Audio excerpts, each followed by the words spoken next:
Hi food lovers, welcome to Satya food club. ఈరోజు chicken liver ఇంకా కందనకాయతో ఒక మంచి రెస్టారెంట్ స్టైల్ రెసిపీని చేసి చూపిస్తున్నాను. అదేంటో తెలియాలంటే ఈ వీడియోని మొత్తం స్కిప్ చేయకుండా చూడండి. మన ఛానల్ ఎవరైనా కొత్తగా చూస్తున్న వాళ్ళు ఉంటే వెంటనే సబ్స్క్రైబ్ బటన్ క్లిక్ చేసి బెల్ ఐకాన్ క్లిక్ చేయండి.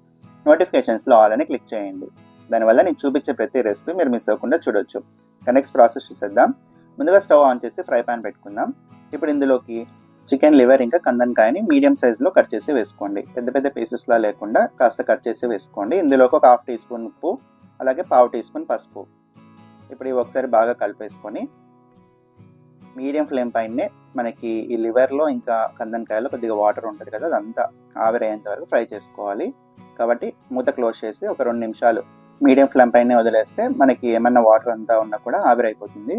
చూడండి, ఇంకాస్త వాటర్ ఉంది కదా, అదంతా ఆవిరయ్యేంత వరకు ఇలాగే ఫ్రై చేసుకోండి. ఇప్పుడు ఇందులోకి ఒక 2 టేబుల్ స్పూన్స్ ఆయిల్ వేసుకోండి. ఈ ఆయిల్లో కాస్త ఫ్రై అవ్వనివ్వాలి. ఇలా ఆయిల్లో ఫ్రై చేసుకోవడం వల్ల మనకి మంచి టేస్ట్ ఉంటుంది. మనకి ఇంకా లివర్లో కందనకాయలో కొద్దిగా మీ సువాసన ఉంటుంది కదా, అదంతా ఏం లేకుండా బాగుంటుంది. ఇప్పుడు ఇందులోకి ఒక 2 టీ స్పూన్స్ కొత్తిమీర, అల్లం వెల్లుల్లి పేస్ట్ వేసుకోండి. ఇది కూడా పచ్చివాసన పోయేంత వరకు ఫ్రై చేసుకుంటే సరిపోతుంది. ఒక 2 నిమిషాలు ఫ్రై చేస్తే సరిపోతుంది. ఇప్పుడు ఇందులోకి ఒక 4 నుంచి 5 పచ్చిమిర్చి చీలికలు, కొద్దిగా కరివేపాకు, కొద్దిగా పుదీనా, అలాగే ఒక మీడియం సైజ్ ఆనియన్ని పొడవుగా కట్ చేసి వేసుకోండి. ఇప్పుడు వాటిని ఒకసారి బాగా కలిపేసుకోండి. మీడియం ఫ్లేమ్ పైనే ఉంచి ఒకసారి బాగా కలిపేసుకొని మళ్ళీ మూత క్లోజ్ చేసి మరొక 2 నిమిషాలు మగ్గనిస్తే సరిపోతుంది. మనకి ఆనియన్ పీసెస్ కొద్దిగా సాఫ్ట్ అవుతాయి. ఇప్పుడు ఒకసారి బాగా కలిపేసుకొని మనకి ఈ లివర్ ఇంకా కందనకాయ కాస్త గట్టిగా ఉంటుంది కాబట్టి ఉడకడం కోసం కొద్దిగా వాటర్ వేసుకోండి. మరి ఎక్కువగా అవసరం లేదు. మనకు ఆల్రెడీ ఆయిల్ ఫ్రై అయింది కాబట్టి కాస్త సాఫ్ట్ అయి ఉంటుంది. ఇంకా కాస్త ఉడకడం కోసం కొద్దిగా వాటర్ యాడ్ చేసుకుంటే సరిపోతుంది. ఇప్పుడు ఒకసారి బాగా కలిపేసి మళ్ళీ లిడ్ క్లోజ్ చేసి ఒక 3 నుంచి 5 నిమిషాలు లో టు మీడియం ఫ్లేమ్లోనే ఉడికించుకోండి. ఇప్పుడు చూడండి, మనకి ఇంకాస్త వాటర్ అలాగే ఉంది కదా, ఈ స్టేజ్లోనే మనం ఒక టీ స్పూన్ కారం, అలాగే ఒక హాఫ్ టీ స్పూన్ ధనియాల పొడి. మనం సాల్ట్ ముందుగానే వేసాం కాబట్టి ఇంకా అవసరం లేదు. ఇప్పుడు ఇందులోకి కొద్దిగా గరం మసాలా, అలాగే కొద్దిగా చికెన్ మసాలా కూడా వేసేసుకోండి. ఇప్పుడు ఇవన్నీ ఒకసారి బాగా కలిపేసుకోండి.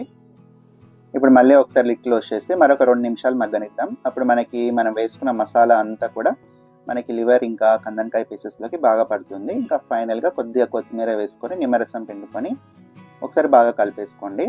ఇంకా స్టవ్ ఆఫ్ చేసేసుకుంటే సరిపోతుంది. అంతే, ఎంతో టేస్టీగా ఉండే చికెన్ లివర్ ఇంకా కందనకాయ ఫ్రై రెడీ. ఇది చాలా టేస్టీగా చాలా బాగుంటుంది. మనకి అచ్చం రెస్టారెంట్స్లో దొరికే లివర్ ఫ్రై ఎలా ఉంటుందో అలాగే ఉంటుంది. చూసారు కదా, ఈ రెసిపీని ఎలా చేయాలో మీరు కూడా తప్పకుండా ట్రై చేసి ఎలా వచ్చిందో కూడా కామెంట్ చేయండి. మీకు ఈ రెసిపీ నచ్చిందని అనుకుంటున్నాను. నచ్చినట్టయితే ఈ వీడియోని తప్పకుండా లైక్ చేయండి. ఇలాంటి మరెన్నో టేస్టీ రెసిపీస్ కోసం పక్కన సబ్స్క్రైబ్ బటన్ క్లిక్ చేసి బెల్ ఐకాన్ క్లిక్ చేయండి. నోటిఫికేషన్స్లో ఆల్ అని క్లిక్ చేయండి. దానివల్ల నేను చూపించే ప్రతి రెసిపీ మీరు మిస్ అవ్వకుండా చూడొచ్చు. ప్లీజ్ సబ్స్క్రైబ్ చేసుకొని సపోర్ట్ చేయండి. అలాగే ఈ వీడియోని మీ ఫ్రెండ్స్ అండ్ రిలేటివ్స్కి కూడా షేర్ చేయండి. Thanks for watching.